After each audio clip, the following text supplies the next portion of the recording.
पर जो अल्पसंख्यक हैं वो दरार में गिर जाते हैं, वो जो फिशर्स होते हैं उनमें गिर जाते हैं। जो वो आपने तो कई सारे उदाहरण दे दिए जहाँ पर वो जैसे आपने कहा कि कार्ड यहाँ पर भी इस्तेमाल हो सकता है, वहाँ पर भी इस्तेमाल हो सकता है, बहुत सारी योजनाएं हैं। लेकिन जब ऐसे पोलराइजेशन की जो किस्से हो जाते हैं तब क्या होता है, मीडिया में भी आ जाता है, और जब मीडिया में आता है minorities are not safe in India, international media में भी आ जाता है। जो पूंजी निवेश करना चाहता है बाहर बैठ के, वो सोचता है यहाँ पॉलिटिकल अनरेस्ट है, मैं क्यों यहाँ पर पैसे लगाऊं। तो एक आज विश्व में भारत ने अपनी एक अच्छी पहचान भी बनाई है, और वो मीडिया की ताकत से भी आगे निकल गई है। अब जहाँ तक मीडिया का सवाल है, वो क्यों ऐसा करते हैं, किसके कारण करते हैं, किसके लिए करते हैं, किसके कहने से करते हैं, किसके दबाव में करते हैं, ऐसे विषयों पर मेरा टिप्पणी करना उचित नहीं है। लेकिन मेरा इतनी समझ जरूर है कि मीडिया वर्ल्ड में भी एक बहुत बड़ा कंपटीशन है। उनको भी टिकने के लिए, अपने व्यापारिक हितों के लिए भी बहुत जिद्दोजहद करनी पड़ रही है।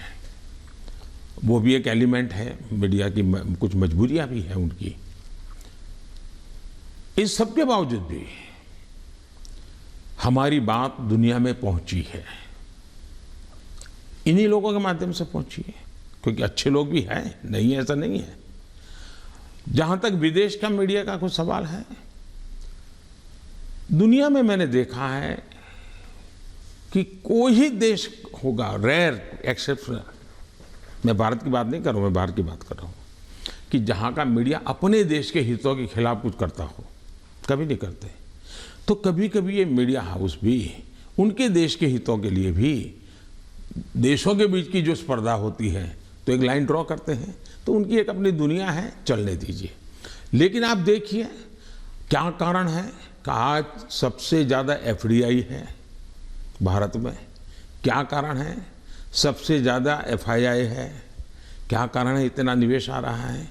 क्या कारण है कि जब आयुष्मान कोरोना आया, दुनिया के 150 के करीब देश भारत की दवाई के लिए, मुझे लगातार हिंदुस्तान, दुनिया के मैक्सिमम लोगों ने मुझ पर टेलीफोन करके दवाइयाँ मांगी होगी।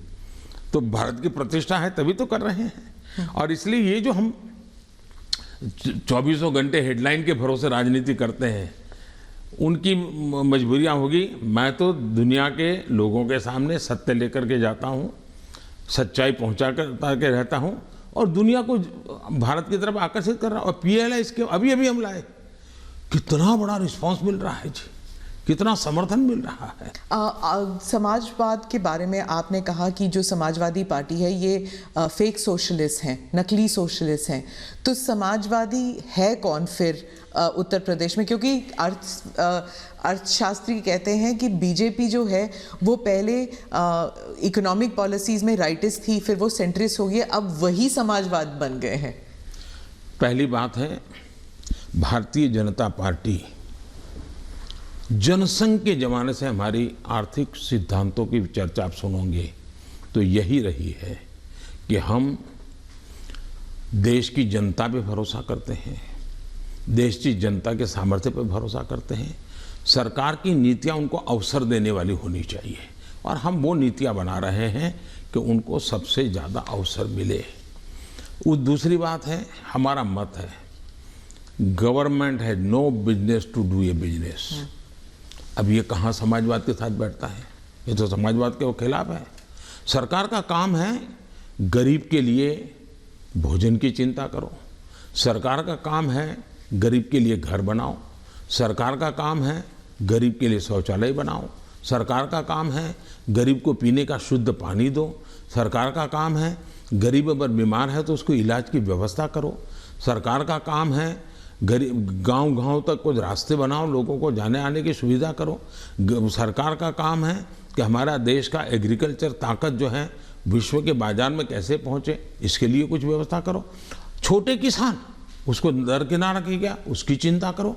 और मेरी प्राथमिकता यही है, मुझे लोगों को घर देना है, मुझे गरीबों को शौचालय देना है, मुझे गरीबों को धुएं से मुक्त करना है, मुझे गरीबों को घर में शुद्ध पीने का पानी पहुंचाना है, मुझे गरीब के बच्चों को पढ़ाना है। अगर कोई इसको समाजवाद कहता है तो मुझे ये समाजवाद मंजूर है, तो वो क्योंकि मैं समाज के लिए हूँ। लेकिन मैं जो चर्चा करता हूँ नकली समाजवाद, वो ये है, ये पूरी तरह परिवारवाद है।